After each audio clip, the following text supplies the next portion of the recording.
Audit and Governance Committee meeting. This is an open meeting and is being recorded.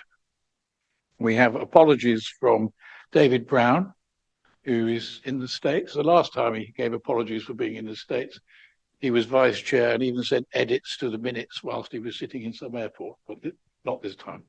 And Keith Horgan is substituting for him. And then we have apologies from Todd Jones. No, Paul. Sorry, wrong way around. I knew these double-barreled names would get me. Paul Hodson Jones. He's out of hospital, he tells me, but he's not yet completed the recovery path. He hopes to join us for our last meeting. It'll be this. Okay. Are there any declarations of interest for items on the agenda from members? Thank you. Chair's announcements. I really only have one, and that is at the request of the external auditor. I'd like to move up the financial papers. He has to go to do this again somewhere else. How many places today, Mark? 2 more today. Okay, so we're helping him, helping fellow organisations. Okay, so after the CPCA update from Janice, we'll go to item 8 and item 9. Are we content with that? Okay, thank you. So, minutes of the previous meeting. Are there any comments as a record? Okay, thank you. We could just go to the action list, which I, for the moment, have lost. Are there any points on the action list? Any of the members? That's on pages 11 and 12. No, okay. I just got it. There's a duplication on the last page between the decision about amending the constitution on the signing of the accounts. We seem to have 2 items. I think we can probably reduce that to 1. Fine. Okay. So that's the completion of the minutes and the action plan. Thank you. I'll now go to, I'm in a rush to help Mark. I'll now go to the CPCA update. This is just an all insight as to what's going on at the moment in the CPCA. Thank you, Chair. And obviously recognising we met about 3 weeks ago as well when looking at the update. So I'll just take you through some of the things that have happened during that comparatively brief period. So we've had board in between audit committee and the first audit committee in November and this one. And during that board, one of the significant things from a finance perspective is we took the medium-term financial plan to board, and that has now been approved for consultation. Just to note in that medium-term financial plan, outside of the revenue and capital budgets, there are some specifics around there that we are still working on, ready for the January report, which is the final one. So we're looking at options around the fare cap and the fact that the new government has, keep calling them new government, the government has changed the fare cap to £3 from the previous sum of £2. So we're currently looking about what the costs and implications and the options are for that within the region, and if there's a way to address or mitigate that in any way. Also, the Mayor announced that he would be consulting on the precept. The consultation will be about whether to maintain the precept at its current level or whether to increase the precept by 4.99% in line with upper tier transport authorities. The budget as proposed and gone out for consultation does not assume an increase in the mayoral precept. This is waiting for the consultation and will be fed back in January, and the mayoral budget is taken alongside the combined authorities budget. Also at board, the chief executive reported on a MOU with Homes England for a strategic place partnership, and the board approved that the combined authority enter into that memorandum of understanding. This aligns with a number of other mayoral combined authorities and is expected to also be strengthened in the coming white paper. This partnership will allow us to influence and shape the Homes England investments and proposals for the region, which we haven't always been able to do in the past. So it's about what we can do in support of that. It's certainly not about taking any responsibilities away from constituent councils in that respect. We will be, in fact, be working with our constituent councils to help strengthen relationships with government bodies. Also at board, it was agreed that any underspend that we've currently got on the Tiger Pass scheme in 24-25 be utilised in 25-26 to extend the Tiger Pass scheme as far as we can beyond its current end date of May 2025. So those are some of the key things that came out of board. Other than that, we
uplift for the year compared to the previous year's 26,950.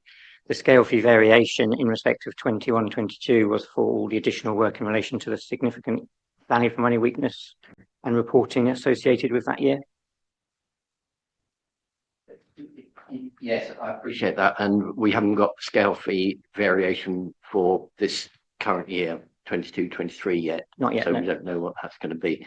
Now, I was thinking about the scale fee code work on the assumption that the basic work that you will have undertaken is now, based on what David and you have said, significantly less than I'm assuming PSAA had assumed when they set the scale fee, but I may or may not be right on that.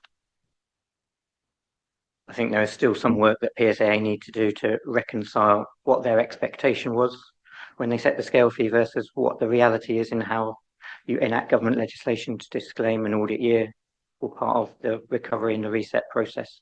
And we don't know yet what that process looks like.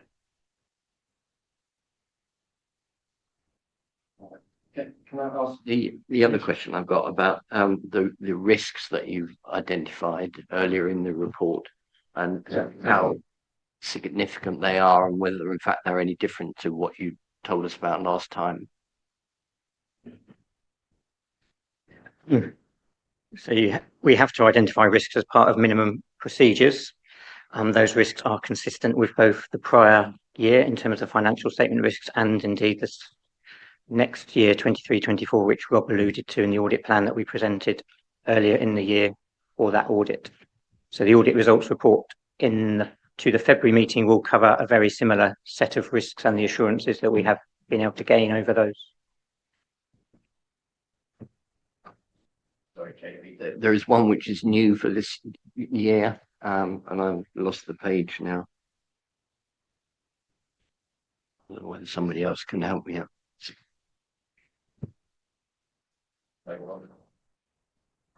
Page 13 of the auditor's report. I'm not sure what number that is in the overall pack.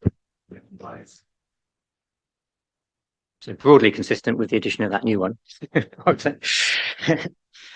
So when an investment property becomes operational, which some investment property was due to be operational in 22-23, there would be an associated valuation risk with that as it came into operation because it needs to be revalued at that point in time. So that would have been the risk had we been able to perform procedures for that year. Okay, is that something we be concerned? Maybe because you said we are material payment losses. So there would be, we understand, impairment losses on the assets that were brought into use, which were the university predominantly. So it would be followed up in 23-24 year-end valuation. But Rob may be able to provide any additional assurances that he has got through close down for 23-24. I'll just check with the monitoring officer because I need to declare I'm a director of one of the companies that owns these assets. I'm a director appointed by the combined authority as part of my role. Am I okay to?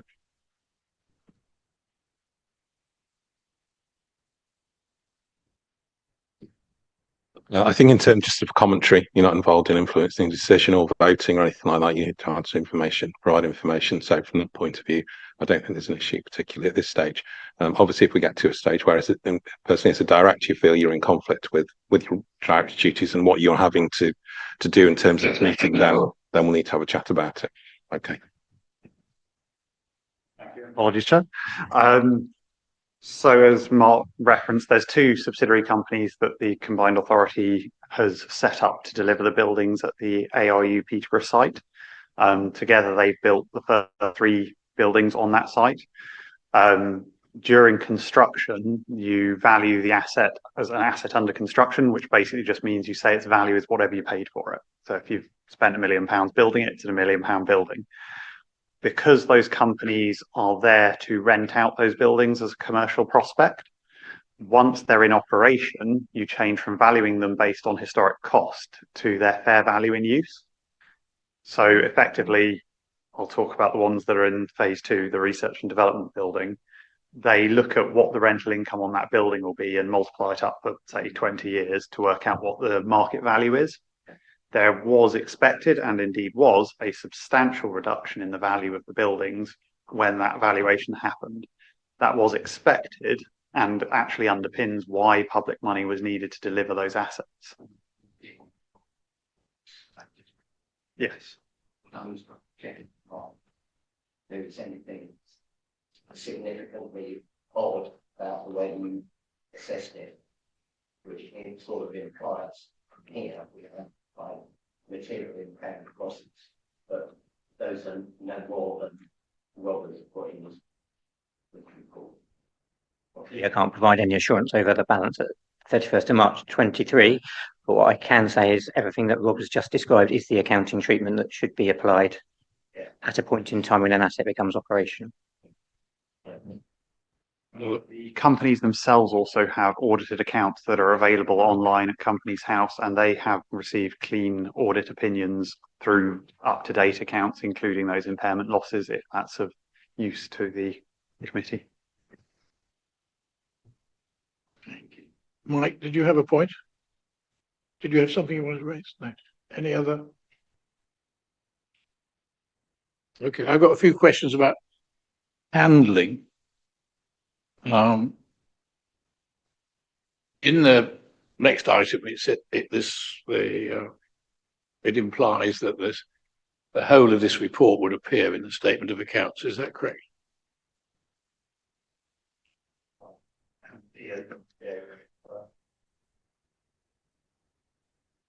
In terms of there's about pretty much 2 or 3 pages or so, which will be the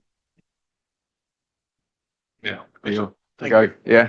So in terms of the report opinion and the statement of accounts, it's the auditor's report. It's about 3-4 pages or so that we'll extract out from here and place into the final statement of accounts when it's published.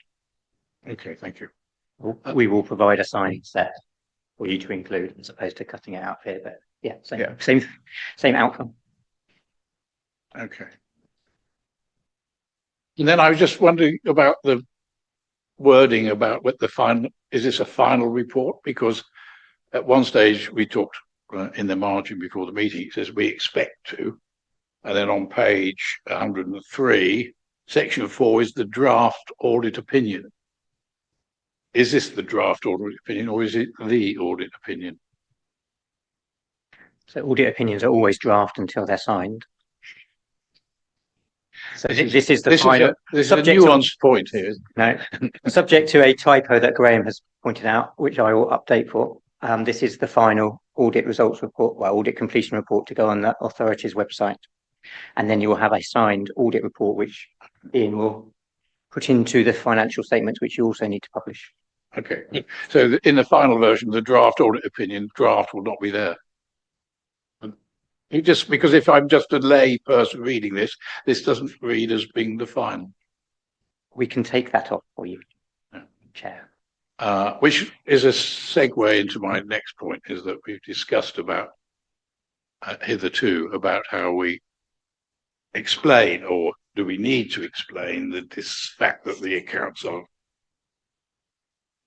disclaimed, and what communication is necessary to for that single member of the public, no doubt only be one who wants to understand this.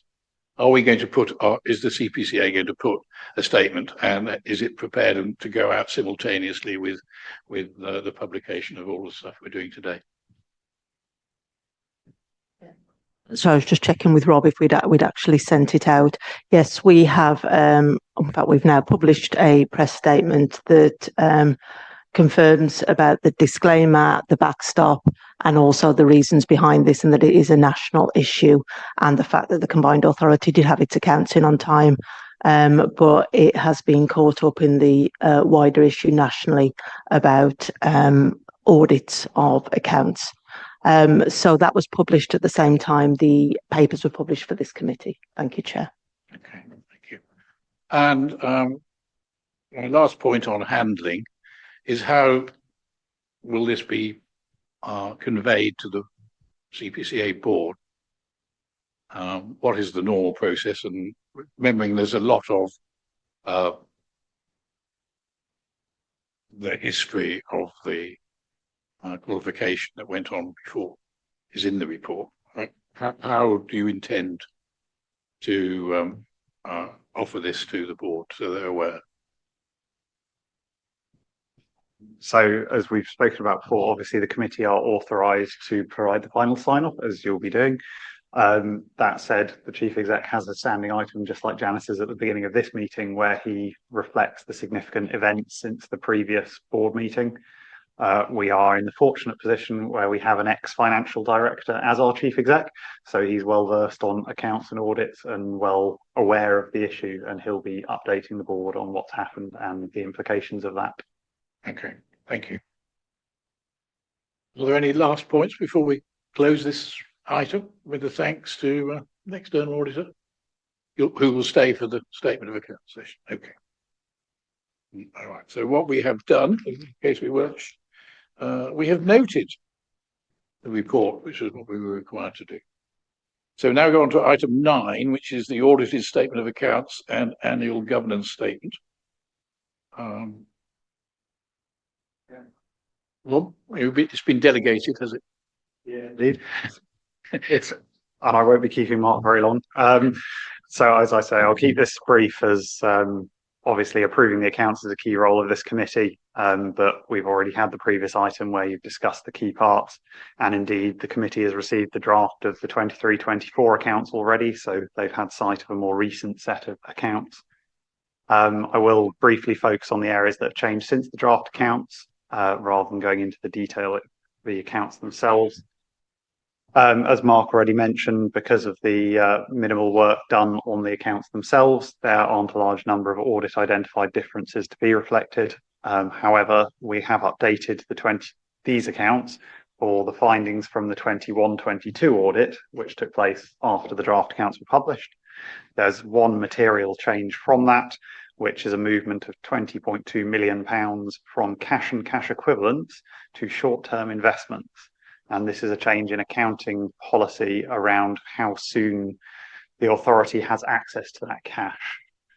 Previously, we said anything that was maturing within 3 months would be a cash and cash equivalent, but actually the guidance is such that it's how long the loan was there for when it was given out. It doesn't matter when it matures relative to the date of the accounts, it's just how long the loan was for when it was originally there. So previously we'd said if we had a 2-year loan that came due a month after the account date, we would have recognised that as a cash and cash equivalent, but actually the treatment is that that should be in short-term investments. So no change to the total cash balance, the total available funding hasn't changed at all, it's just where in the accounts they fall, and that is reflected in the 22-23 opening prior year position and the new position on the 22-23 final accounts. The second update is to the annual governance statement. The document itself focuses on the reporting period in question, of course.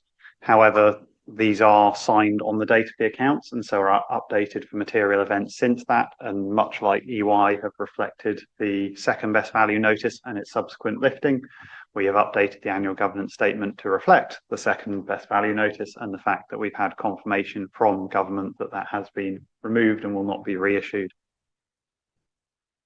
Those are really the only differences. In terms of the committee's responsibility, you're being asked to approve the statement of accounts 22-23, which have been audited, and review the annual governance statement ahead of it being signed by the mayor and the chief executive. As there are closing procedures, which Mark has already alluded to, the actual signing date will be on Monday the 2nd, we're hoping. And so the committee are asked to give authority to the chair to sign, subject to any immaterial changes between now and Monday. Thank you. Comments, questions? Stunned silence? Is it a thought on the stairs from the finance officer? No, it was just to say, The 23-24 accounts, which have had substantive audit work complete, are due on your agenda for the next meeting, and we will obviously look in a bit more detail, as they are, in fact, the most recent year's set of accounts. And we are happy that those are coming in a more timely manner and hope to be even more back on track next year. And will they come with a governance statement? Yes, absolutely. Okay, so this is a warm-up.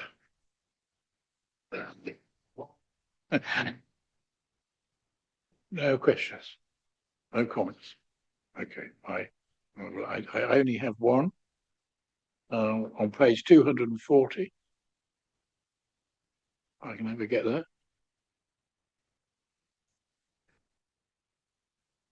And it's the chairman's prerogative to pick up on typos and the like.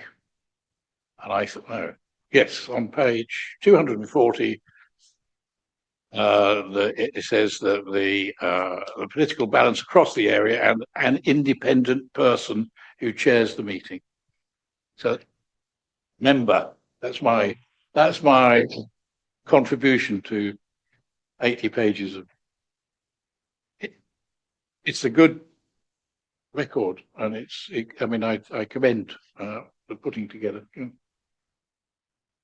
Well, I commend them putting together and all the work that Rob and his team have put into all these accounts and things.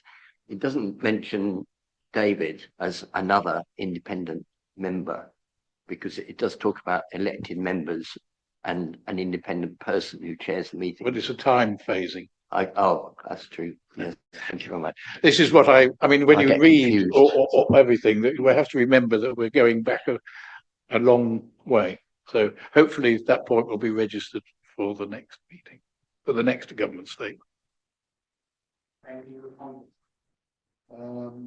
Beginning of this municipal year. 23, it'll be in the 23-24. Yeah, okay. All right. No, but I do think it reads well. And it's a job well done. So yeah, right, well done, Ian. Thank you very much. And I take it then we have. We'll need to move this. Yeah. We have to do this formally, which is very good. I'm not so good. So do we approve the audited statement of accounts for 22-23? Do I have a proposer? And a second. All right. All in favour? Unanimous. Thank you. And it is taken. As we don't need a vote on the fact we've reviewed the statement, the pregnant statement. I take it. We do not. I think it's just the authorisation. Yeah. Okay. Which we've done. Which will need to be. It's whether they voted on the approval and the authorisation. That wasn't the question I had in my list, but yes, am I authorised? Then you authorise me, a proposer, a seconder. Oh, we said yes, and I'll do it on Monday. Is that right? Okay. Thank you, Chair. All right. Thank you, and thank you for getting the procedures right, which is not my strongest suit. Okay, right. Well, thank you very much, Mark. And we'll look forward to seeing you after the festive season.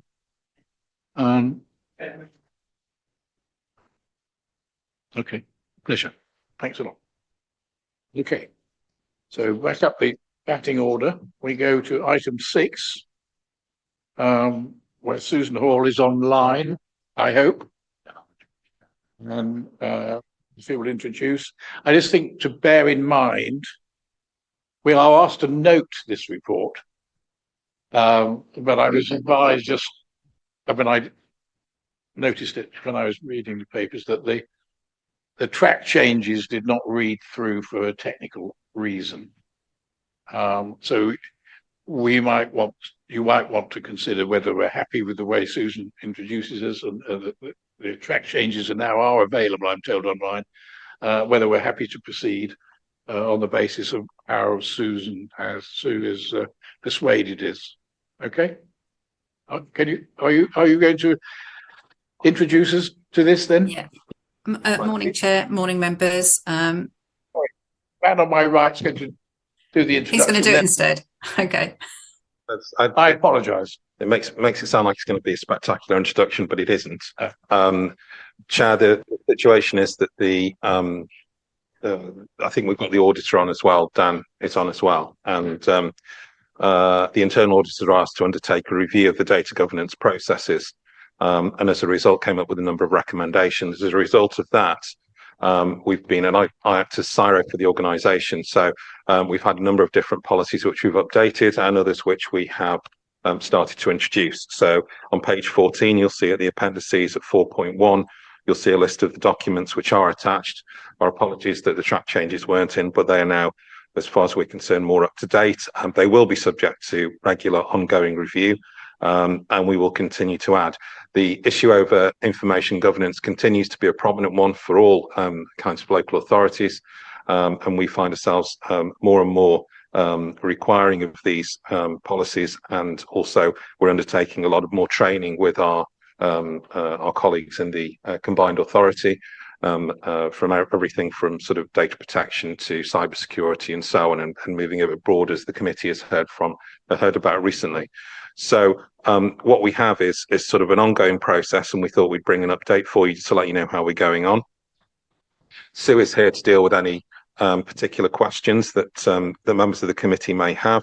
As you say, Chair, it is for noting, but clearly just keen to let the committee know what we're doing. Thank you. Thank you. And so, as we haven't had the chance to look at the track changes, can you just bring it to life a bit for us? I can do. The data protection policy hasn't had any changes made to it at all. It was just updating the actual, making sure the date was all relevant and up to date. So that was the first appendix. Then we've got the data retention policy, and the parts that we've actually amended on that are whose responsibility is records management, and we've just expanded the actual sentence to say that it's all staff's responsibility, and just to give a bit more background to that. So that was that one. And then changes to the review. It's going to be reviewed annually to take account of any new or changed legislation, and the monitoring compliance was section was updated. So that was the data retention policy. And then number 3, which is the data retention schedule. Most of this was updated to actually ask teams for more information. So the actual schedule, the actual template itself has been updated to give retention triggers, reason for retention, and action at the end of the retention period. So those have all been added to the actual data retention schedule. So that's number 3. And then number 4 is the data incident policy. And the second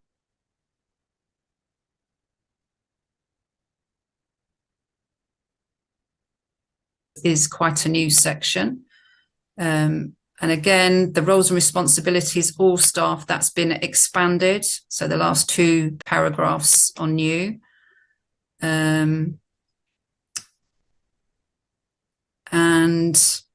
the policy review has been expanded. So that is the data incident reporting policy. And the last policy is a brand new one. So that one is completely new. Thank you, Sue. Dan, as the internal auditor, do you have any comments about where we've reached? Good morning, everyone.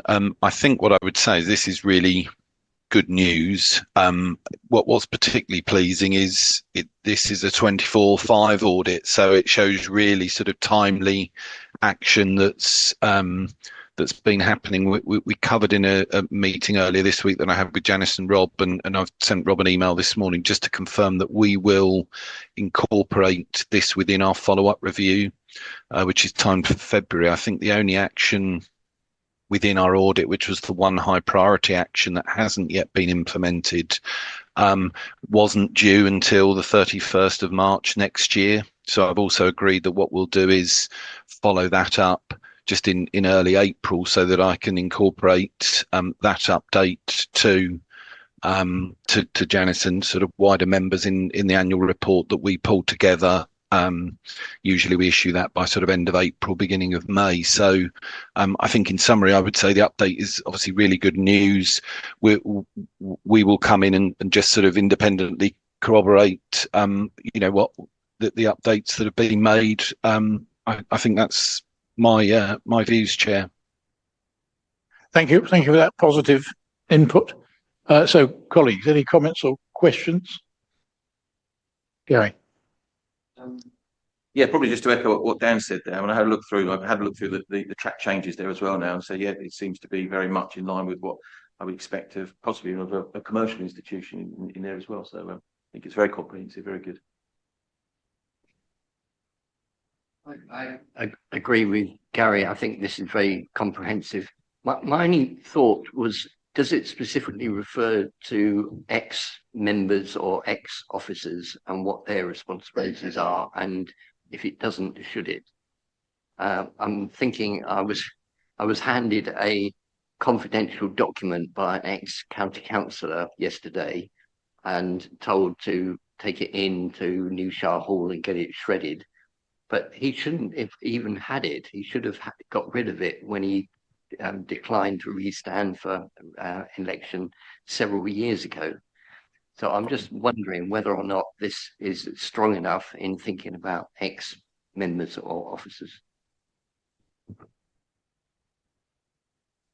I think, Chair, we can certainly review just to make sure it covers it. I think in terms of employees, the contract of employment is quite clear on what happens when they finish working for us in terms of that confidentiality still is retained.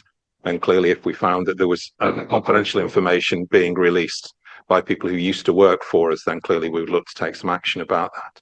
I think similarly with councillors, we would offer the opportunity, or elected members, to return all their confidential information, as you say, at the time when they're no longer here and a member of the combined authority.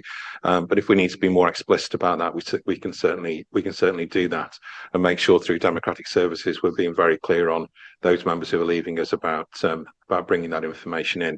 Ultimately, to release certain confidential information can have implications for them personally as a data controller, as well as ourselves, and also can bring them civil liability as well in terms of that. So there are their own individual reasons why they may not want to undertake those particular actions, but we'll certainly review that in line with your comments. Thank you. Anything else? Chris?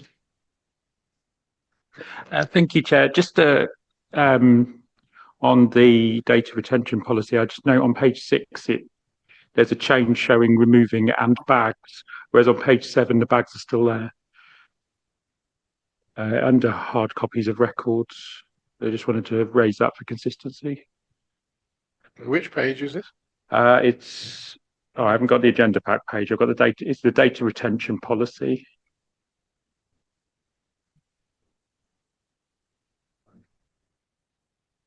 Sorry, I've got the individual documents open rather than the whole agenda pack.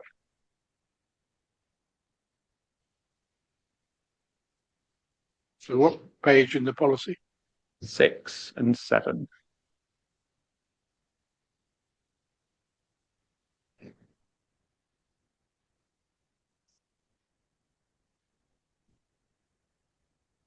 Are we able to spot this? Or could you say 6 and 7? Thank you. Page 42 we're talking about. Thank you. So it's the top line of under how do I destroy securely? Yeah. Takes out and bags, whereas on the next page, under hard copies of records, it says there are still bags. It's quite a small thing, but it is inconsistent. Have you got your mind around that, Sue? Yes, thank you. Thank you very much. Okay. And I noticed, having got to that page, we've got two acts. Can I just read? Okay, thank you. Yeah, okay. Good. Any other? When would we normally get an insight like this again? Do we need an insight? Well, I usually do a report to the Audit and Governance once a year, and it comes in January. So it's on the agenda, the full report, which is where I bring all of updated policies and all of the freedom of information information and anything I've been doing on training for GDPR training. So that is programmed in, I think it's sometime the one in January or February that committee are meeting. Yeah, now it's February, Sue, and Yeah. later on the agenda, we're going to talk about, do we have too many items for the February meeting? Is it time critical when we receive this report? It's not time critical, no, but you requested a report to come once a year, so that's when the date we've chosen, because then it shows you the full year for freedom of information requests. So if you want to move it back a month, that should be fine. Okay, well, that's good information for when we discuss that item later. Well, I'd just like to thank officers for this step change in the improvement journey, and particularly Sue, because I'm sure she had a lot to do with it. And I thank you very much to the internal auditor for that positive insight. So we've noted the report with some minor amendments. If anybody, when they've seen the track changes, have any matters of detail, perhaps you'd let Sue know if it's editorial. If it's substantial, please come back to me. Okay, thank you. Thank you. So, Nathan, item 7, which is the corporate risk register. Nathan's going to present. We're asked to endorse the register, the dashboard, and the heat map. And we're going to have a deep dive into the opposite of what we did last time, which is this was about not having enough money, and this is about not spending the money that we do have. Rob, are you the owner of this risk, or is Janice? Okay. No. Well, I don't mind who says it, but as long as we know the owner, who's ultimately responsible. Okay. No. Right. Okay. Nathan, all yours. Thank you, Chair, and good morning, everyone. So starting with the first recommendation. So the first recommendation is to endorse the corporate risk register dashboard and heat map for November 2024. So as of November, there are 14 corporate risks on the register. There's 1 very high risk, 2 amber high, 9 yellow medium, and 2 green low risks. The 1 very high risk is future funding. All risks have been reviewed with the risk leads and are reviewed monthly at the corporate management team meeting, most recently on the 28th of October, and we also went on Monday on the 25th of November. So since the previous audit and governance meeting early this month, there have been some changes following your feedback. So we've strengthened the climate controls, adding in what the climate service are currently delivering. More information on the climate delivery, as well as an update on the climate metrics as requested, will form part of the deep dive coming in February next year. So the 2 deep dives that we're doing today, which we'll come on to, the controls have also been strengthened, so that's another change. And also, as requested, the corporate risk definition has been reviewed and has been added at the bottom of 2.1. So you'll see Appendix A, that details the risks in a register format. Appendix B is the risk dashboard, which shows the risk by category, proximity, and score. And you'll see it now also includes the risks by corporate objective. And Appendix C maps the risks onto a heat map, including which are above appetite.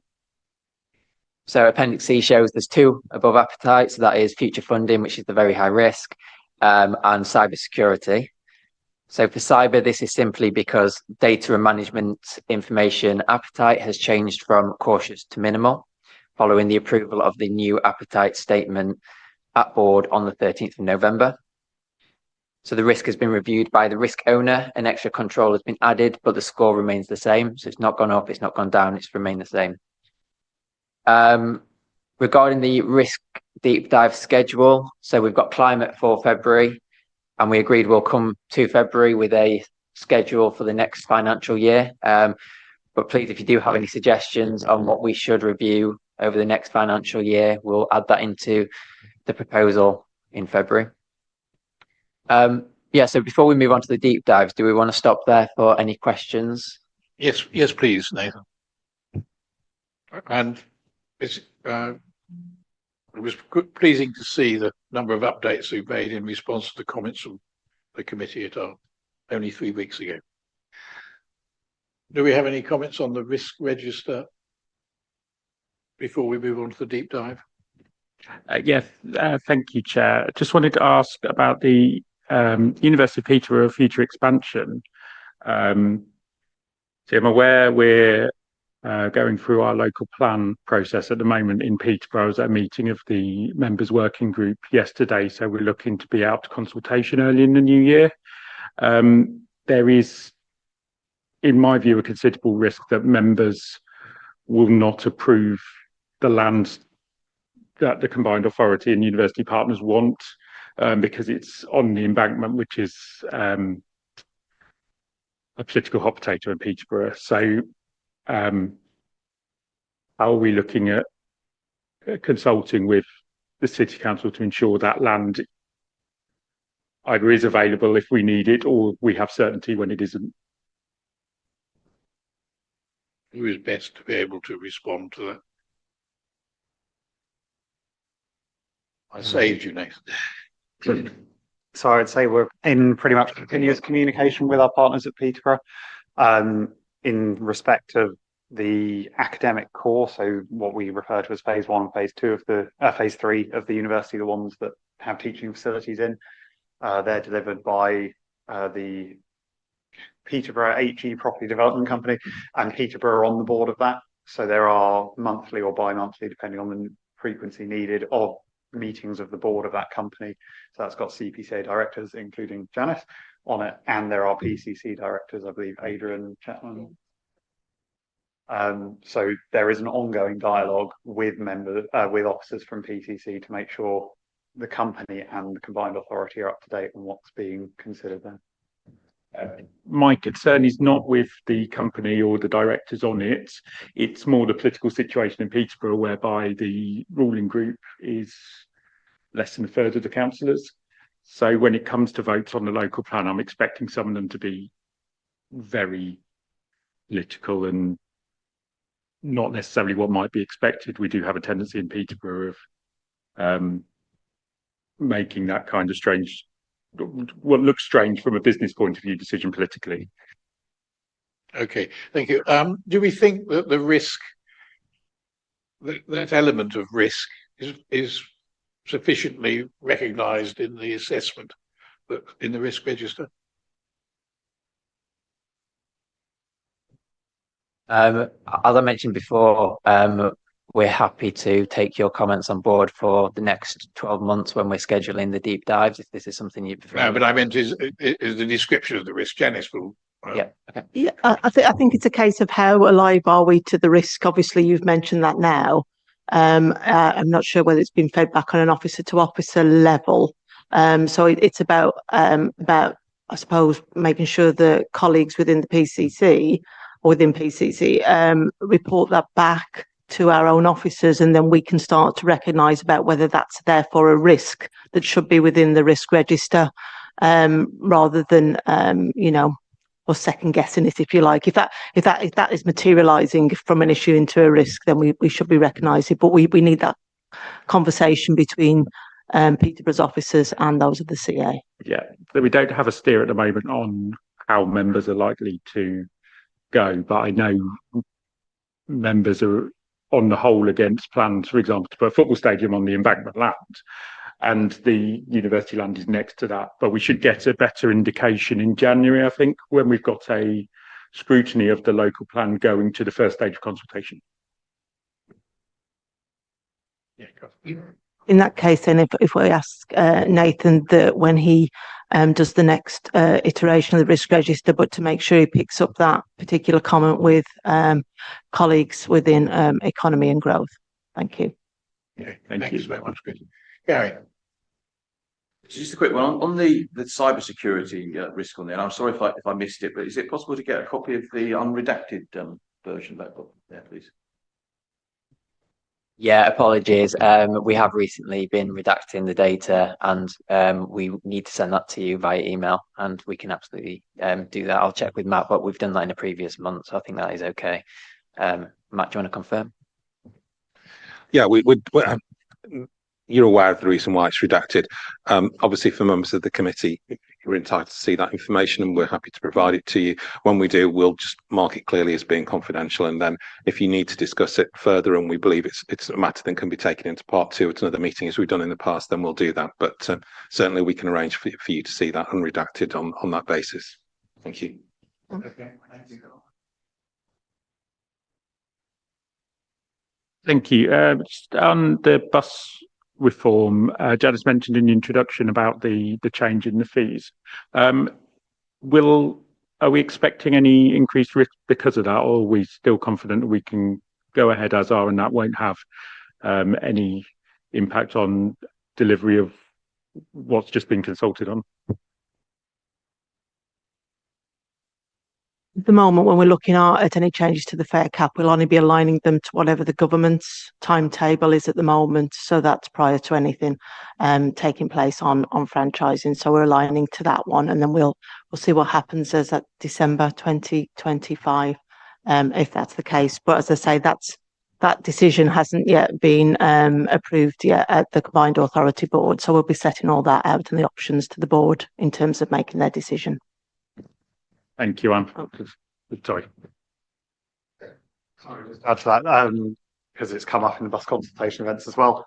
The business case for bus franchising, the franchise doesn't come in and for another 18 months after the decision's made. So in that time, the fare cap was expected to end anyway. So actually the business case isn't predicated on the cap continuing. It was expected to have stopped before any of the bus reform implementation happened. Yeah, and I think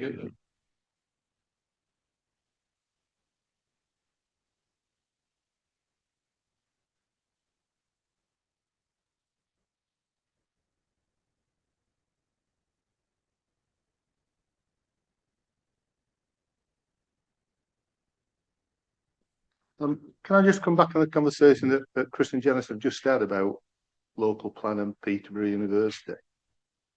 One of the issues that I have about risk registers is we're presented with a list of risks here. And of course, the conversation that's just taken place has identified the fact is that when decisions are being taken by officers, how are they reviewing the content of this, or how are they judging risks to the delivery of the authority's objectives? Because that's what risk should be about.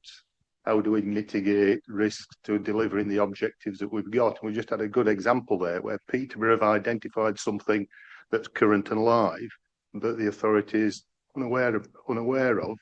And obviously that, because of that, it's not captured within the register. But when you're making a decision, even if it was not captured in the register, you'd surely be taking that into account.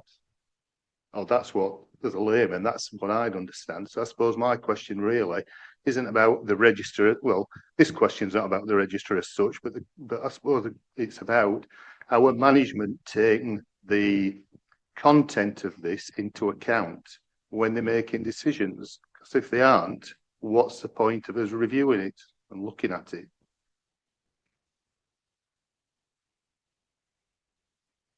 Yes, we do take account of risks when we're making decisions. It's part of, transparent decision making that we'll look about the pros and the cons, the risks and the opportunities as part of that. It just in that particular instance, it was a risk that we weren't aware of from a political aspect until it has just been mentioned here. I certainly wasn't aware of that. So therefore, there's a certain awareness point of when you get to understand some of these things that you can actually take into account. So we take into account what we know. It's a bit about what we don't know. And that's just a timing issue about when these come to the top. So we take into account what we do know. On that then, can I ask that, are there separate registers? Not for it. Can we just pause the recording whilst a member has room?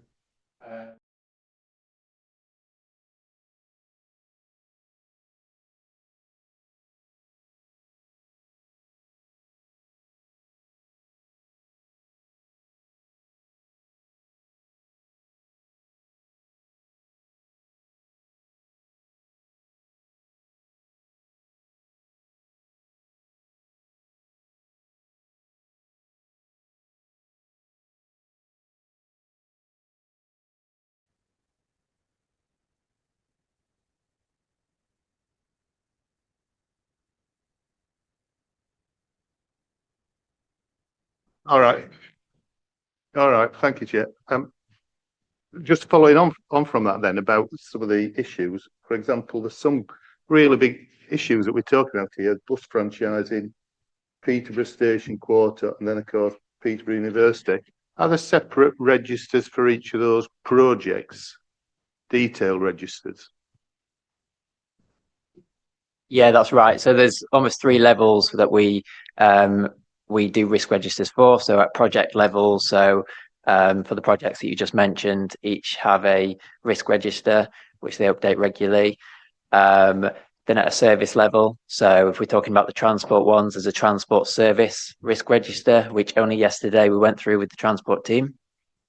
And then there's the corporate level register, and there's escalation processes for each one.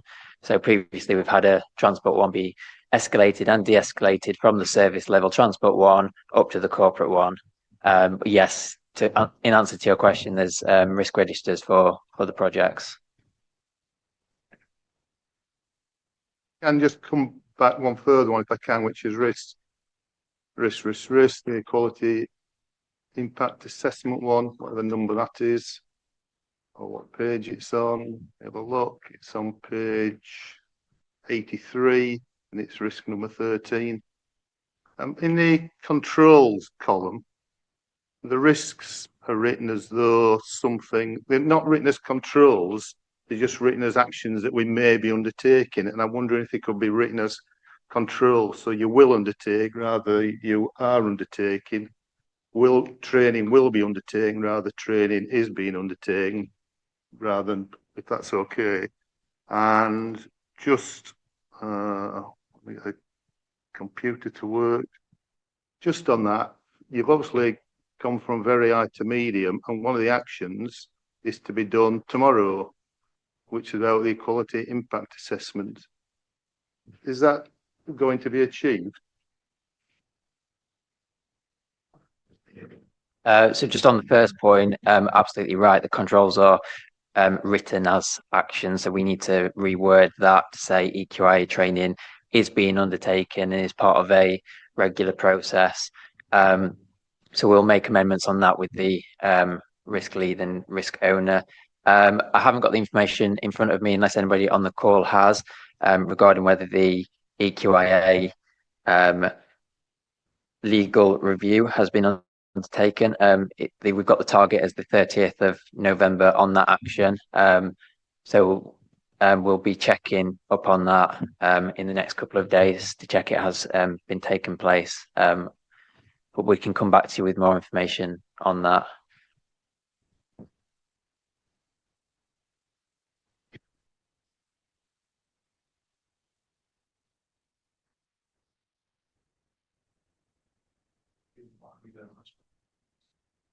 I hope so. It probably follows on from what Dave was talking about there, because I was reading back through this and it's described as the corporate risk register. So I'm a little bit confused as to why we've got specific project items on here, because going back to the one about University of Peterborough, I would have thought that the corporate risk was the ability to deliver the shared vision for the combined authority as opposed to the individual projects on this. So I don't know if it's an opportunity to review the governance of this document as a corporate risk register, or is it being used for other purposes now?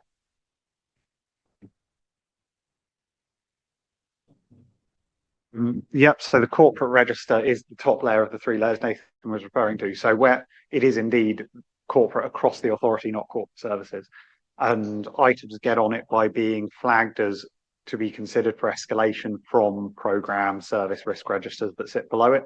So effectively, taking University of Peterborough as an example, it has a project risk register. It's been flagged as a significant risk. It's then considered for escalation to corporate. If it is then agreed, as it has been, it's that is reflecting that program is of such significance to our strategic objectives that, as you say, it's impacting them, even though the risk is to the project itself. I don't know, Nathan may be able to advise whether we can tweak what comes up on the corporate register versus the subsidiary register, or whether they have to be the same due to the system. Because as you say, it is a slightly different risk at the corporate level than at the project level. Is it possible? Do you know, Nathan? be able to tweak any risk when it gets escalated to a corporate one. So yeah, we can review that risk if it needs to be reviewed. Thank you. We were talking about there, that seemed to me like a specific item that is related to that project as opposed to the corporate risk register in there. So it's just how the mechanism, how that is recorded and flagged in there. But no, thanks for the response there. Okay, thank you. I think you're getting this discussion because you provide us with something that we can get our minds around and have a view on that's only in the recent past that we've achieved that. So I congratulate you on that. And as I said at the beginning, the speed in which you two comments on the committee.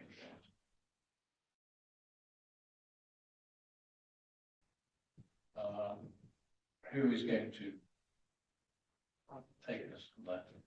Guys. Take us on that dive. Thank you, Chair. So we've got two risk deep dives today. One on the failure to deliver the work programmes within budget and planned timeframes, and one on inflation. So if I take the failure to deliver work programmes within budget and planned timeframes, this was one that was previously referred to as underspending. And I think that's a bit of a misnomer when it comes to projects, really, because generally it's not about underspending, it's more that they've generally slipped in time, is their issue. And I think we just need to be clear about that and be clear about the risk that we face with that. So there's lots of causes as to why a project doesn't deliver within budget or within the time frame. Inflationary impact, which we're going to discuss next. About the resources and the availability of the supply chain or availability of individuals to support the project going forward. The activities may have been scoped poorly in the first place and contracted poorly in the first place, and therefore we need to revisit that. Whether we want to change the benefits, if we need to look about what we need to get out of a project. We might have just time slippage, and I'll not look too closely to Mattia, to areas such as legal or procurement, because I know I've put those words in, but they are some of the challenges that we have, and it's not our own internal legal or procurement. It's just in general about how complex these processes can be, or even simple things like the weather. And then we've got scope creep, and we can have change of legislation or priorities and any other external factors. So it's basically setting out there are a number of reasons why this happens, and then what that implications of that is for us as an organisation. So it can have a cost impact because as if projects go on for longer, we still want to deliver the same, inflation takes hold and the costs potentially go up. So you either start eating into the contingency or you start needing to increase the budget available to it. It can have reputational damage because you promised you'd do this by said date and it hasn't been able to be delivered. We could face legal challenge for failure to deliver services, and then you think about the impact on the customer and the community and the customer or the community as part of that. So we do have a number of controls and mitigations in place to support and to try to minimise that risk or reduce that risk. We have got now the single assurance framework in place for the combined authority, which looks about the strategic fit of projects, about its risks, about its benefits, its costs and its timelines. That is all clearly set out. So we've got a clear audit trail for that, so we can keep that and we've got something to track against as part of that. We also encourage greater use of self-service financial reporting, so project managers can more easily identify if they're starting to see slippage within the project and the expectations for the project. There are RAG ratings also in place that the finance system does generate reports with RAG ratings on that. So it's, you've got not only the numbers, but you've got the actual pictorial view of it to flag these risks to you. And also we've got active programme management and budget management. And, we report on the budgets quarterly to the board. And we also report them back to corporate management team, as well as within directorates. They too will be looking at their finances. The active programme project management, again, that is part of what the services do, because ultimately these are projects predominantly that are within the service areas. So they do the direct liaison with the delivery partners, quite often constituent councils. And that takes on to the next point about working with external partners on making sure that the information that we get from the delivery side is accurate and that it is reported on a regular basis and that we can feed that back therefore. Now, we are looking at this to strengthen this as part of the monitoring and evaluation framework review, which we're currently underway and which we're hoping to get back in the early part of next year.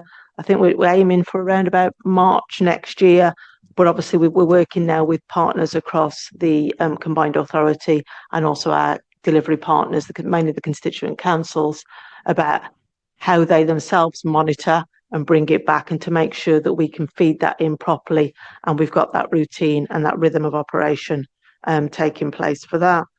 There is a formal control process now for changes that was brought in as part of the SAF. And as mentioned, the CA board receives quarterly updates on the financial position, and also we do have performance KPIs that is aligned to that as well, so they go quarterly as well.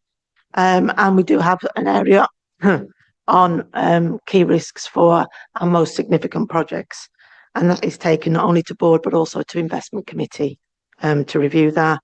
And then what we've done recently as part of the medium-term financial plan is we have reviewed the spend profile for a number of the projects within the budget, because this has obviously been of interest to colleagues within scrutiny committee as well. We have reviewed that anyway as part of the planning for the medium-term financial plan, and I think that's caused about £23 million to be reprofiled into future years. We are continuing to do that because I still think the spend that was required to be made in the second half of the year still looks a challenge.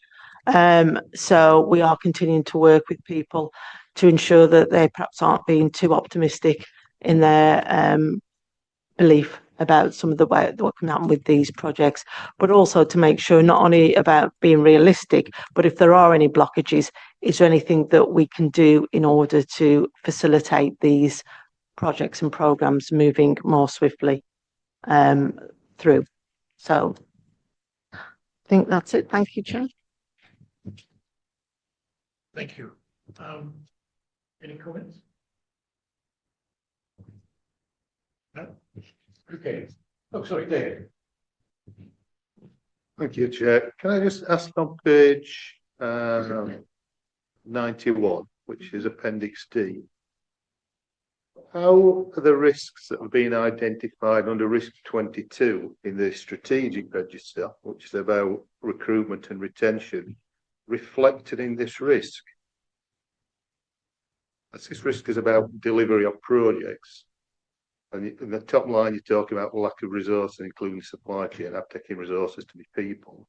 Under controls and mitigation, the 1, 2, 3, 4th one down is active program stroke project management by those responsible within the CPCA, which I'm taking to be people and staff. But the earlier strategic risk says we've got a risk about staff leaving that I'm taking that are managing projects. But you've got one as a control, you've got one as a risk, and I'm just wondering where's the overlap or how that's being managed, or where do we see that in the Appendix D comments? Right. Okay, well, we can bring through and the Appendix D comments, the mitigations and the controls that are in place for recruitment and retention of staff, to repeat them through that control and mitigation. But it's a looking at it as a totality, isn't it, in terms of the risk register. But when we do have people in post, then we want them to be actively managing. As part of that, we need to make sure there are people in post. The things are, there's some issues about what we can and can't influence, because some of the active management will be through the delivery partners. So it's not necessarily the recruitment and retention of our own staff. Sometimes it's about the project managers that are within our delivery partners as well, will be doing the active management and will be reporting back to us as holding the programme for it. Okay, even that's fine, but that still doesn't come back to the issue about the risk and recruitment issue, because I don't think that you've got, what I'm saying is, on a weighing scale, you've got half, you've got management control by staff. But on the other hand, you've got a fact is that we might be losing staff. And I just don't see how that's been balanced. It's all right, it's only a comment. You can go away and think about it, but it's the only thing I'm looking at. Risks aren't in isolation. Everything that you do as a risk, if you're talking about Peterborough University, you're talking about inflation, you're talking about project management, you're talking about staffing, all these things will affect whatever it is you're doing. So the 4 risks could affect delivery of whatever it might be. You can't just look at them in isolation.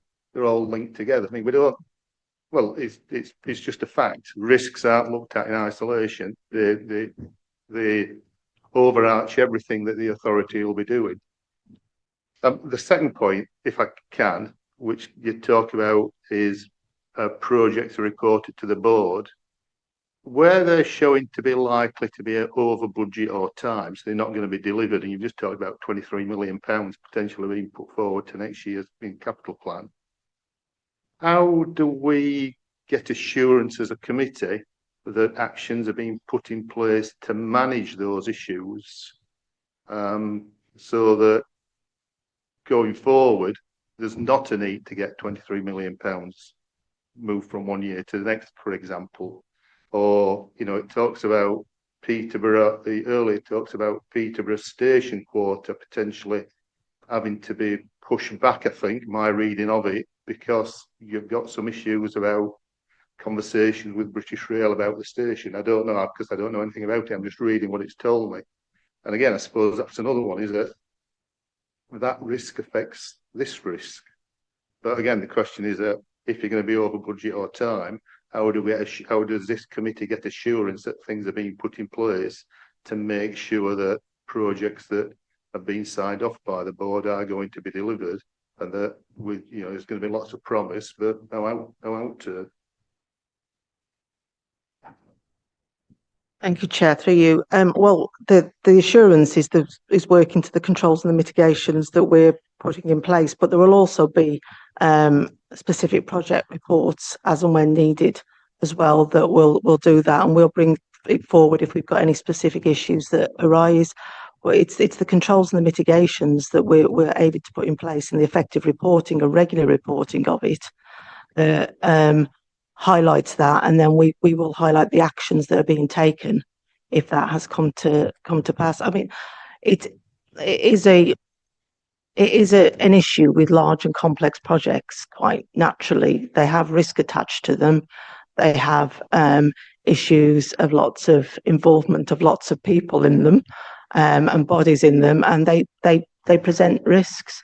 We work to manage as well as we can and be realistic about the timelines that we put in place for those. But ultimately, we've got to make sure that we are reporting effectively and in a timely way if things start to slip, and then what we can do about that. We will try everything to make sure through these other controls that they don't, but we also have the controls to make sure that if they're reported timely, that it doesn't add to cost or add to risk as a result of that. I think Judith wanted to say it.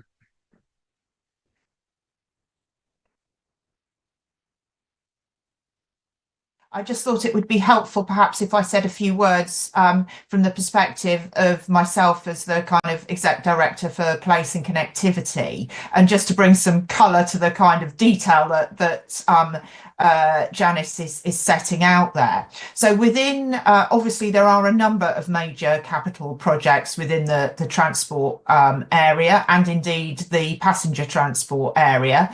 And you've obviously alluded to a number of times in this meeting the Peterborough Station Quarter, which is one of those. So I just wanted to sort of explain that we have individual named programme project officers who are allocated to each of the capital projects that we have. And so they are working with Nathan to look at the risk registers at the kind of lower level than what actually comes up to the committee.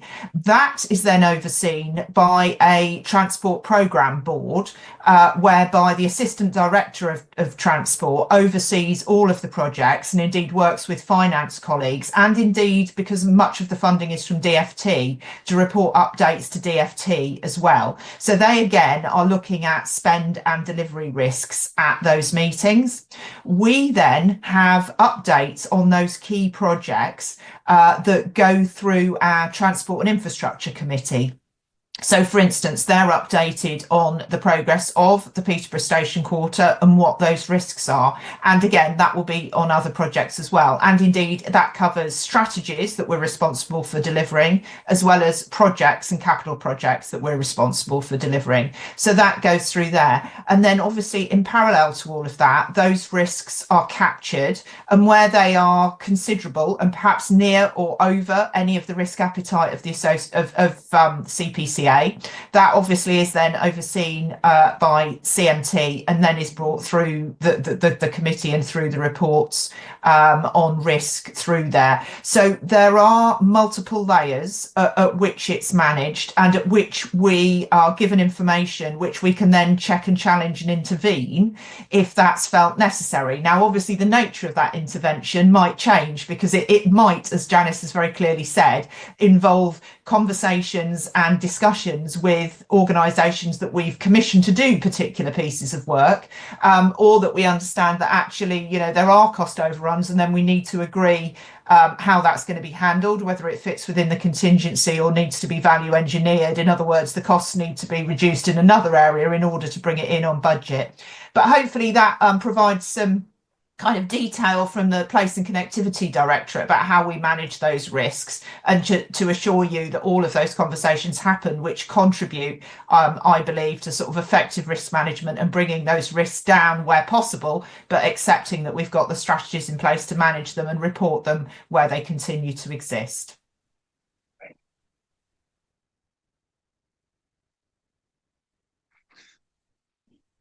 Chair, thank you. I think the other aspect as well, which we have in place now, which we haven't had before, is a single assurance framework, and that will also cover issues with regard to change in projects.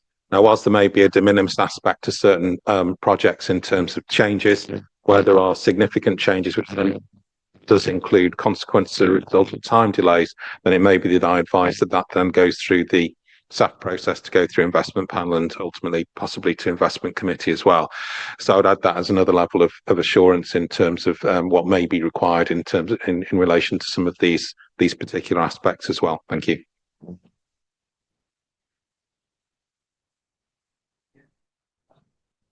A comment around that as well. I think this to me, this particular risk is a very good example to me of one that I've seen hearing on the corporate risk register in there. I think some of the stuff we've been discussing here goes down into detail of the what of each of those individual projects, and I go back to, you know, how do we actually govern what's sort of happening here? And I would sort of see this as being at a corporate level, if as been described to us there, if we've got 20 large capital projects and they're all you know, being delayed or being postponed or in budget for problems, then that to me would say our residual risk is going towards the very high, as opposed to going into the individual risk registers of those particular projects there. So I think this to me is a very good example of where I'd see at that top level on the corporate risk register, we just see that risk being managed, and you flag it up to us if there are a vast number of projects that are failing because they're not meeting with that single assurance framework in there. Just an observation from that point of view. Yeah, I think that's a very or in the round a helpful discussion. But projects are only plans, and we know that plans disintegrate as soon as they hit with reality. And the unknown, and it will always take longer than you think. And I just wondered about the culture of budgeting, because I've been in organizations where there's a fear that the organization will sanction if your budget overruns, or if your project. So in the budget bidding process, people had what I call granny's age to make sure that they don't get into trouble. And that is a culture which doesn't help good decision making. And I wondered if you could bring to life what you think. If I'm a budget holder in your organization, what do you think about it?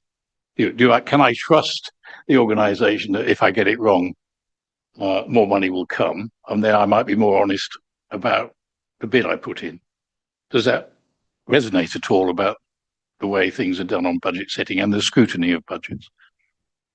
In terms of for capital projects, generally when people are putting through capital projects, they go through various stages. So you've got the initial costing arrangements, because obviously you've not gone out to procurement yet. So you've got the initial figures that you bring forward for the estimated cost of a capital project. So you're obviously being as realistic as you possibly can. And then we'll get more into more formal costing arrangement when we know what the procurement, etc., comes out at. But we tend to approve more, or we can approve more at an earlier stage. But therefore, within that, projects will allow in a contingency element. So it's about seeing if that contingency element is reasonable and realistic for that. And that all the elements within it are costed on a reasonable and realistic basis. And that's not, not just people like me that are sat around there. That's obviously brings in the service experts and others around both investment panel and investment committee when we're looking at some of those things, because when we send them forward, they are sent forward the full business cases as part of that and part of the consideration as well. So we will go through various stages, but ultimately the time when we start to see some of the more final costs, if you like, is when it goes out to procurement. But as we know, we can still see things when you go through a project that may need cost changes, etc., to take place. You have discovery things as you're doing building or groundworks, for instance. So that's where we need to ensure that there is a contingency available, because what we also don't want is people coming back and forward and having to have potential delays and cost impacts built into a project because they're having to come back and saying, oh, we need a bit more for this and we need a bit more for that. It's about being realistic that there is risk. We have a contingency for that risk is held by the client. The client, therefore, is the one who challenges any costs that are therefore coming through to potentially be recorded against that contingency. And hopefully the contingency remains and we were able to pull that in to be used elsewhere on the capital programme. But ultimately, we look about reasonableness within, as you know. And I understand all of that. I just wonder how people actually feel about it, because the budget holders have a view about how they could cope in the environment. And that's always hard to trigger. We haven't really, correct me if I'm wrong, but we haven't, or the CPCA hasn't built up a big enough, is now in the process of having a large portfolio, where the earlier years less so. And I run from David's point about assurances, in the end, it's when you add it all up, are the delays or the overspends or the underspends material across the board? Do we on that? And I know in MOD experience, for instance, you did all the bottom-up budgeting using all the techniques that we just talked about, and yet you never spend it. You don't know why you never spend it. And so the technique in the MOD is what's called a block adjustment. So they get a programme for £1 billion, but they know that only 900 million on average would have been spent. So that's how they give themselves a bit more flexibility when they're playing around with the failures in the MOD procurement system. Have you reached that stage yet where you can begin to see that using all the process, you're still not delivering, the money isn't being spent? And is there a role for a sort of looking at it in that big strategic level? The simple answer is yes, we are still seeing slippage, hence the £23 million movement that we saw there. But what we also have, and what was approved by the Combined Authority Board when it set the MTFP last year, looking forward into the future, was it's overcommitted against the capital programme as well. So it allows for the fact that we are going to see that typical slippage that is seen in probably most sectors across the piece. So there is an element that's built in for that, and therefore, if you look at our capital programme versus our resources on the face value of it, it looks like we're overspending, but we know in delivery terms that won't come through, and therefore we have allowed for that with another commitment. That's exactly how. So is there? Are we reaching a stage where in a future financial report you could bring some light on this overcommitment, underspending, mechanisms that you use to see if that helps with the assurance question that David's asked.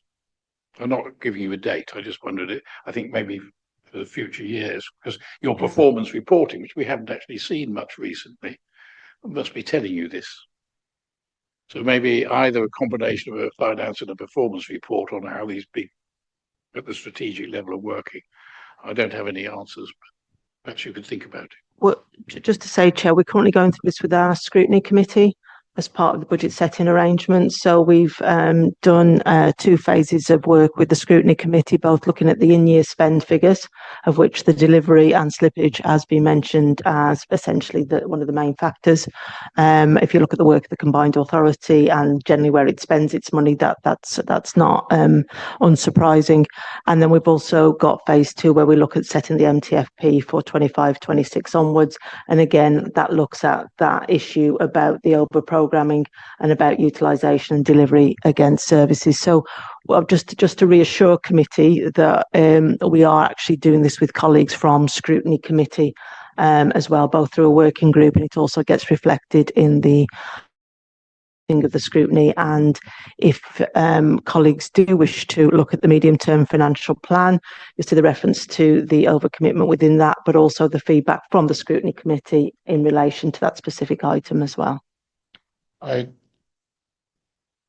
It's not our role to look at what's in the plan and why you've done things that you've done, but I think describing that as a governance process at a future meeting, would not this year because we're too busy in February, might be helpful as alongside one of your financial reports, not as a big piece. Can we put that in as a to be decided date? Was a thought, because these are the governance processes of how money is done, and it's reassuring to hear the reality is the same here as it is everywhere else I've experienced, that you never spend what you plan to spend. So you do need to overcommit because you never know what the problems and obstacles and delaying factors are. Okay, is there any more comments on the deep dive? Sorry, Chair. Yes. Can we move on to the next one, Appendix C, the inflation deep dive? We haven't got to that yet. Oh, sorry. Apologies. I mean, but that's a very helpful point because you could now take us on to the inflation bit of the deep dive. Oh. And you may have a question, David. So the next one is the inflation deep dive. Hopefully I don't have to explain inflation too much, but the issue for us is that as a combined authority, we have a cash flat settlement, or it's known as gain share. So we have £8 million revenue, £12 million capital, and we've had that same figure since 2017.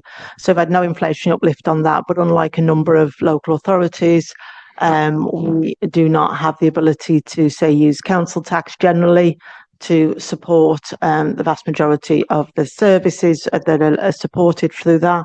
And also we don't have income from business rates. A number of combined authorities do have retained business rates that they're able to plug into. We're not one of those combined authorities. So inflation risk is probably more of a significant issue for us as a combined authority.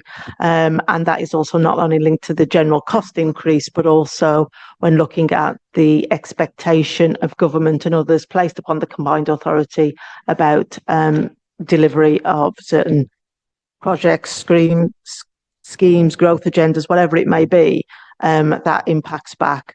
So that is one of the issues that we've got for that. And, and I say, and one of the things that's pointed out there in the effects, it's not just an issue for the combined authority. Obviously, our delivery partners have also got inflationary pressures, and linking back to the previous one, if we don't deliver on time, inflation becomes a factor in that as well. So some of the things, the ability for us to control inflation, sadly, is not within our gift. So therefore, we're looking more about how we can mitigate inflationary impact.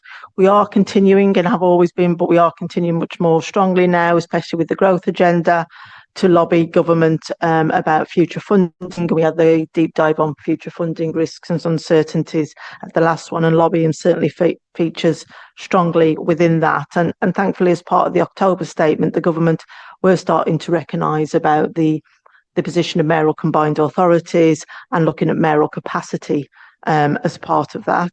But we're also looking about, making the case to government about supporting growth agendas as well at the moment. Project delivery, about where risk sits. So putting that into fixed price contracts, but we know and we appreciate if inflation is factored into a fixed price contract, they will factor in the risk element of that themselves as well. So we potentially see it one way or the other, but at least that way we know what to expect, so we can plan accordingly. Sometimes it's the not knowing and then it's gone somewhere else that is more of a significant risk. I'd rather plan on something that we know. About whether we can do anything to minimise the impact of that through, it may be value engineering or changing the scope of projects as well in order to cover that. We do review the inflationary position each year when we set the MTFP, so we look at both pay award assumptions and we look at any price inflationary factors as well that may be specifically set out within contracts. We also hold to support in mitigation an inflation reserve. So if we are surprised by something that may be extreme within the year, and let's face it, within the last 3-4 years, there has been extremes of inflation that have come on very quickly, very sharply, and been reflected back very quickly. But we do have an inflation reserve to support us with that. And as mentioned there, we also considered as part of the budget. So we have done the budget and we've set that out within the MTFP, of which we've taken into account those inflationary factors. I'm not saying it's entirely perfect, because obviously inflation is such that it is very difficult to predict, and very difficult to predict how our suppliers will factor it in as well into their thinking. I know certainly when I used to work in adult social care providers would essentially passport any inflationary increase over onto contracts, and that was expected. So real living wage, etc. You would see that directly passported on, and I'm sure they will with national insurance increases as well. Will be a key risk and issue for our colleagues within local government.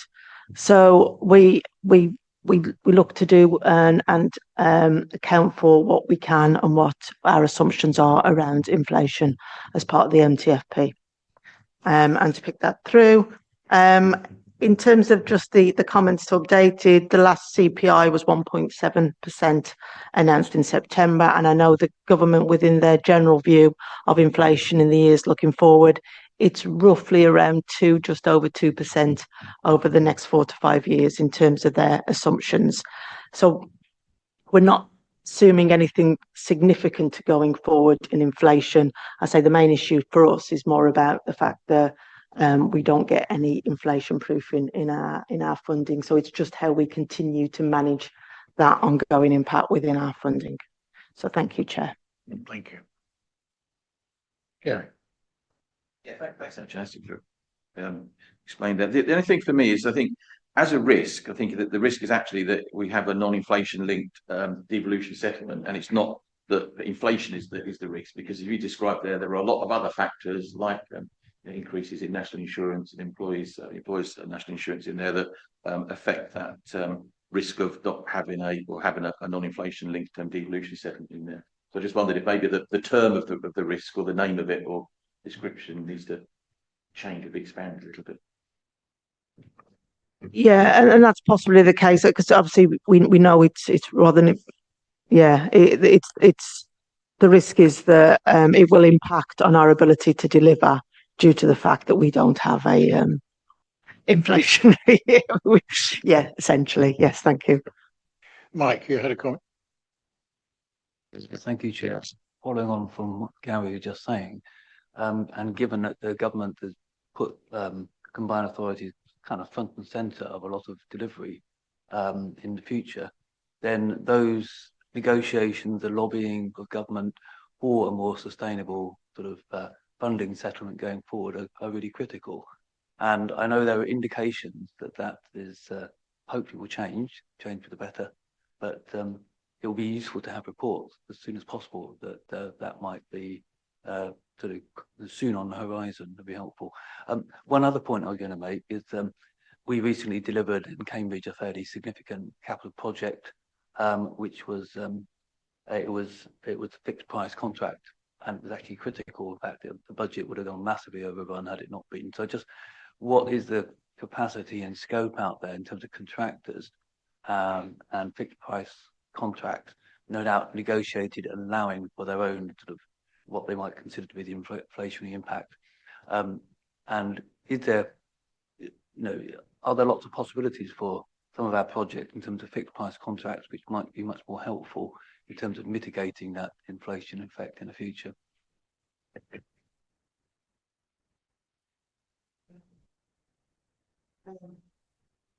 I'll just talk about a little bit about the lobbying of government that we are doing, and I think some of that is starting to come back now. That we're seeing integrated settlements starting to be put forward now for mayoral combined authorities. The trailblazers on that being the West Midlands and Greater Manchester. So we'll learn a lot from that about that. And one of the things about the integrated settlements, it's essentially, if we go back to local government a million years back, it's like a block settlement. So you get funding in blocks and you're able to move a proportion of the funding between blocks. You're also able to move a proportion of the funding from capital to revenue, which is very helpful. So you see more flexibility around that, and that means therefore you can start to manage your resources much better. The other thing that we'll support on that, and that we'll hopefully get through as part of the comprehensive spending review next spring, is about multi-year settlements as well, and multi-year funding streams, so we can start to plan more effectively and think about the impact of those things going forward.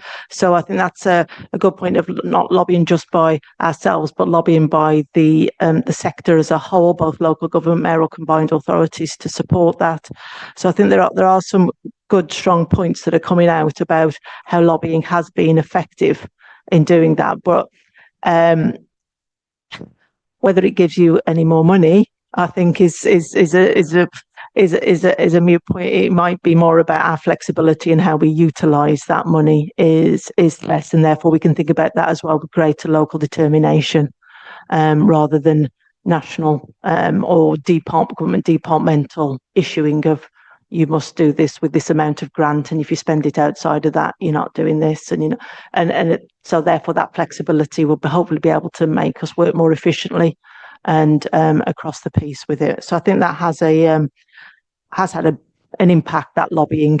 But obviously we alongside colleagues in our councils, alongside the local government association and others, will still continue to lobby government for the pressures that we are seeing within the system, and how therefore we can support government to meet their own priorities as well, by being effectively funded to do that.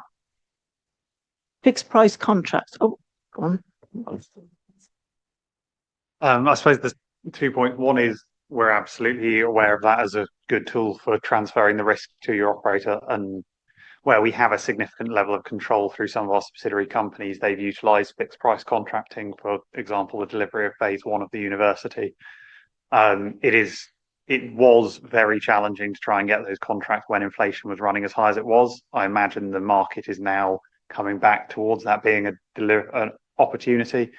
However, I would say, as the combined authority predominantly for those large capital projects is a commissioning authority, it wouldn't be our procurement and our contracting.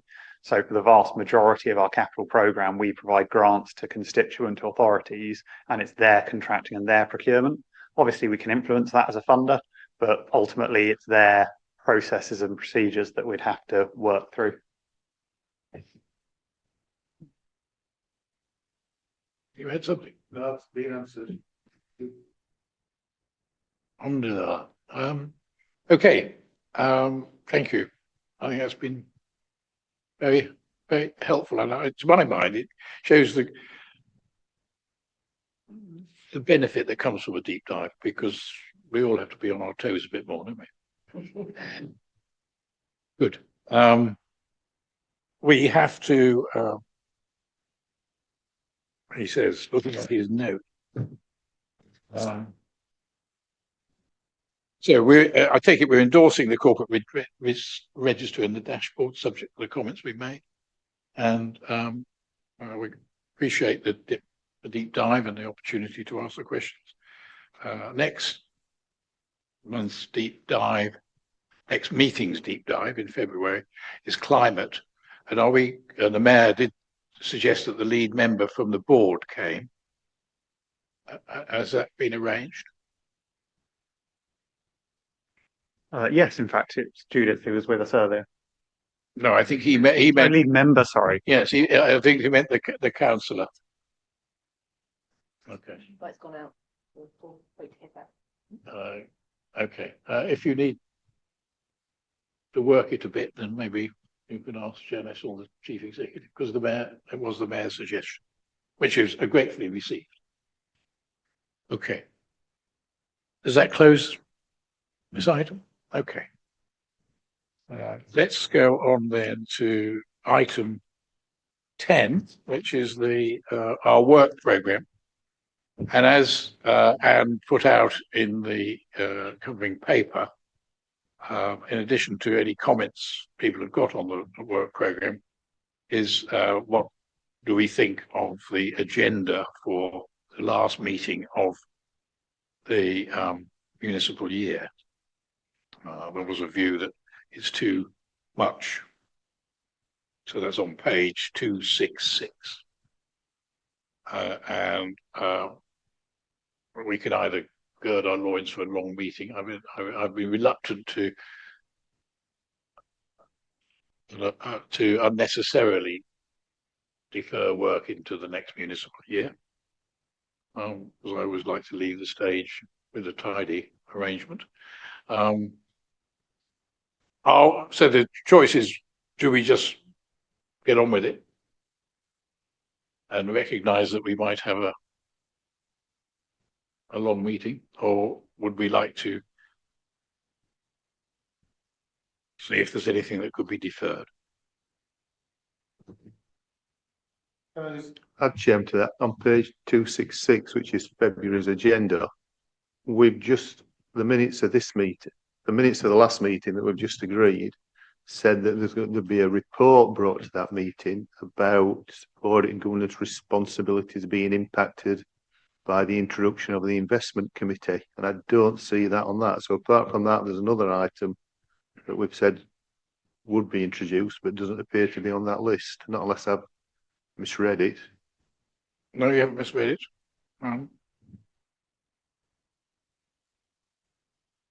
I believe the item you're referring to, I think, has already been pushed back to a later meeting just to manage time. Okay. We're just happy to. Chair. Yep. I know this is the next item, but there was a recent monitoring officer update on standards, and I've got a brief report coming. So if that was to, from my perspective, obviously a matter for the committee, but if that was to slip into the next municipal year to free up some time for the February meeting, then I'm not going to lose any sleep over that from an MO update point of view, although I appreciate that you may disagree with that. It's entirely up to you. Opinion on that suggestion? Yes, slip it. Okay, well, shall we stop there? We've done our duty. We'll slip the Code of Conduct annual report And stick with the February meeting. to beyond the February meeting. Yeah, and extend February meeting. Yeah, extend. I mean, it depends how much people, how much we debate, I think. But I don't think we should be in a practice of just leaving stuff because it's moving stuff away because it looks busy.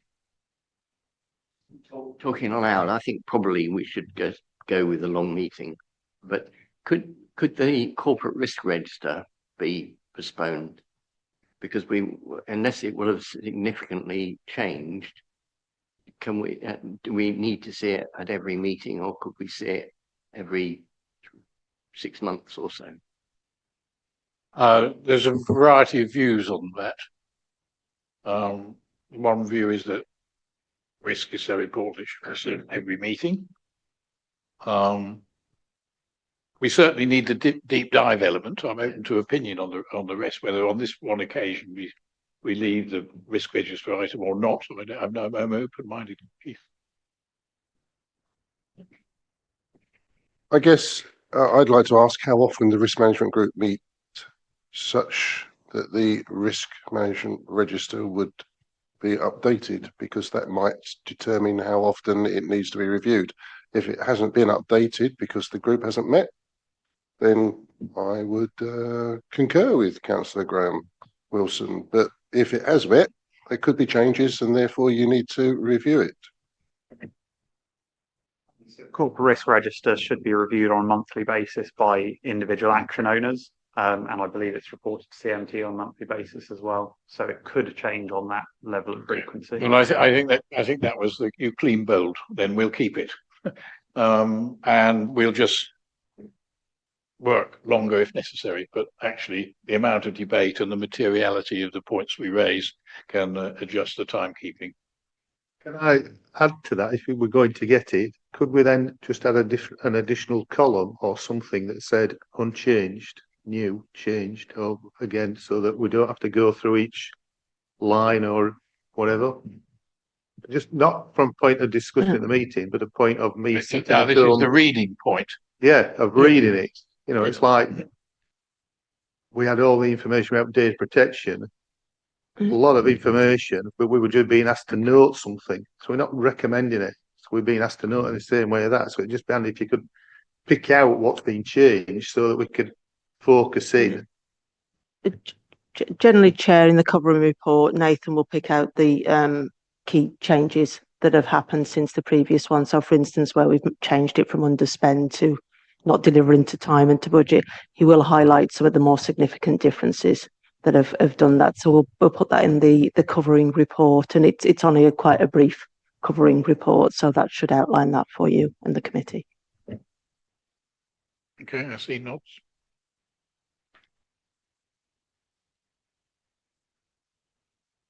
You don't have to read it all. I wasn't able to go to there was a online seminar on speed reading, I think.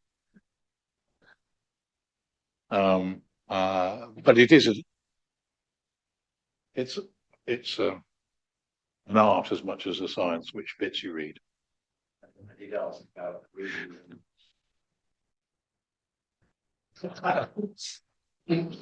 Okay, all right, that's lovely. So with the deferral of the annual code of conduct report, we'll leave it as it.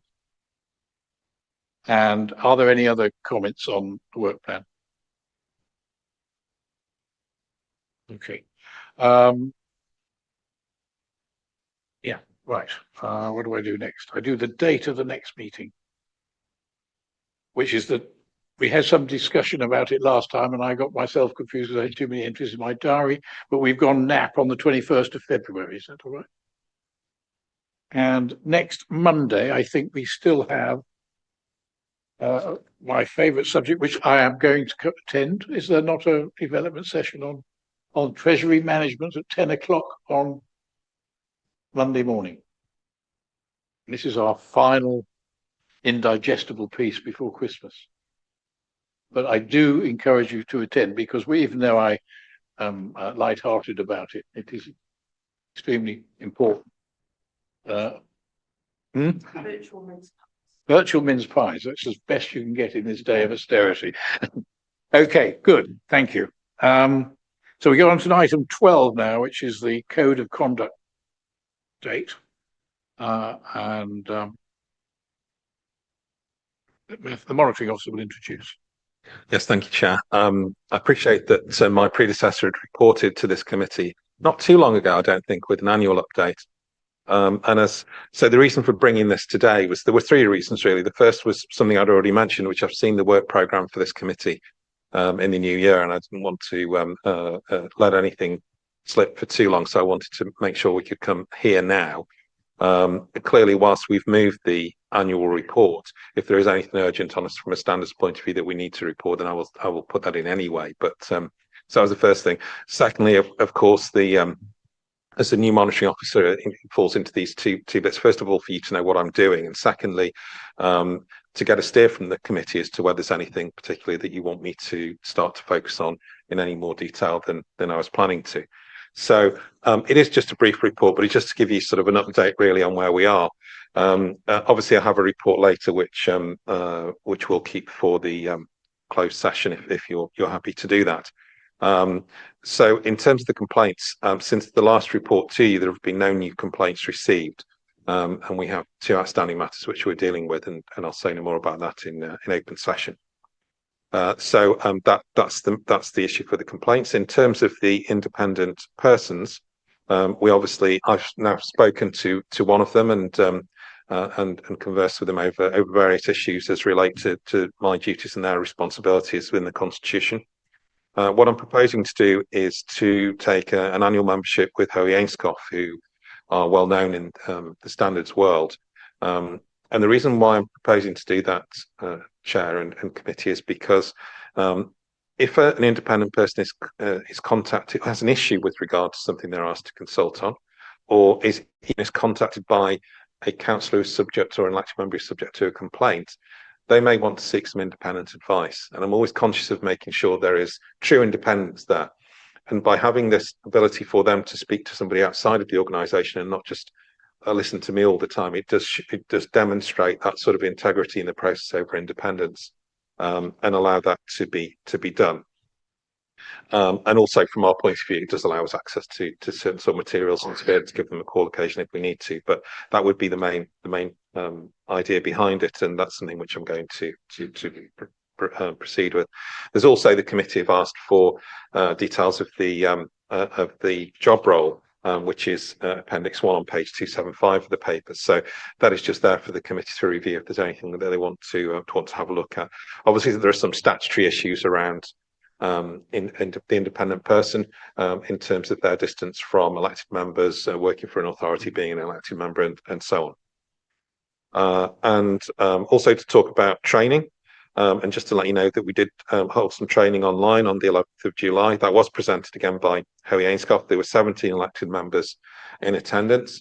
We did go through sort of a broad range of things, and what's useful is, again, it's somebody from outside the organisation who's providing some independent views, but also somebody who's people who are working around the country on standards matters, so they know what the up-to-date issues are. They've seen some of the more recent cases, and they are involved in active investigation. So that's always helpful to have that aspect. I'm happy to do training myself if it's required, and I've done that before at previous authorities, but clearly didn't want to upset the arrangement here too much at this stage. So again, that's something which we propose to do again next year, when the new membership, or even if it's the same membership, you still do it on an annual basis. It's useful to do. And the final point for me is that I'm in the process of just reviewing all of our processes and procedures that relate to standards and the ethical framework. And so I'm just picking bits out which I think are a particular priority. One thing I noticed is the register of interest form, which seems to be different to what the constituent authorities use, as you may have seen.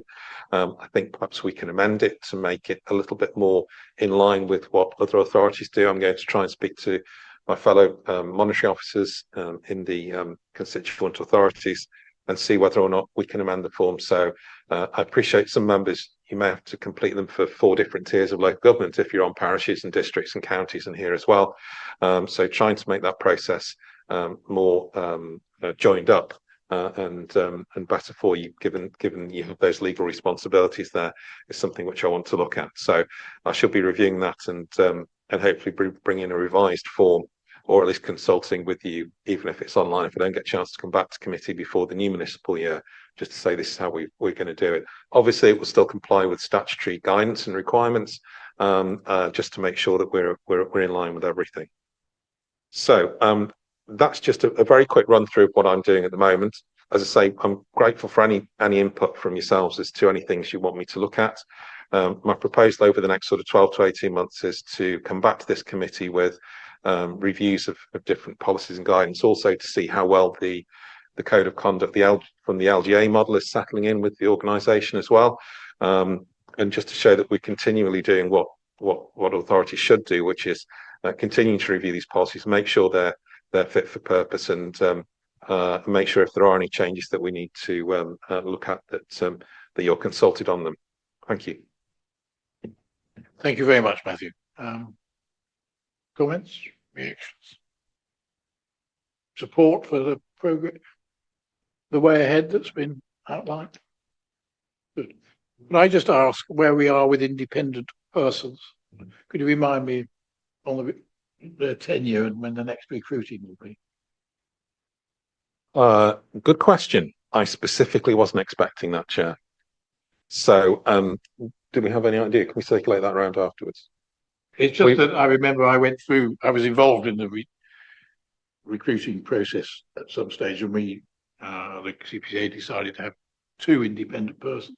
Yes. And there was a little panel which approved it, but I can't remember whether it was in perpetuity or it was a fixed term, and whether you need to recruit again. Yeah, Chad, it sets a fixed term, and in fact, the LGA did consult on that as to whether or not there should be a finite period for which they could serve. But I think there's more flexibility allowed than that. So we'll check when the term is, and obviously then we'll need a run-in period, because we'll have a panel who will interview, but ultimately it will be a board decision to appoint them and set the term when that's done. So as I say, we need a bit of a run up to it. So we'll check to see what those terminal dates are for those current appointments, and obviously look to crack on with them with recruitment, or to look at whether we extend the existing terms, whether you're happy to do that, whether they're happy to do that indeed, as we get towards those times. Thanks. Right. Thank you. Now, as the monitoring officer said, there are items on the topic of code of conduct which are best discussed in closed session. So I would move that we have to determine whether the press and public be excluded from the meeting in accordance with section 100(a)(4) of the Local Government Act 1972 as amended, as the following item of business is exempt, and the discussion may involve the disclosure of exempt information as defined in Part 1 of Schedule 12A of the Act. Information relating to an individual, information which is likely to reveal the identity of an individual and the financial or business affairs of any particular person, including the authority holding that information.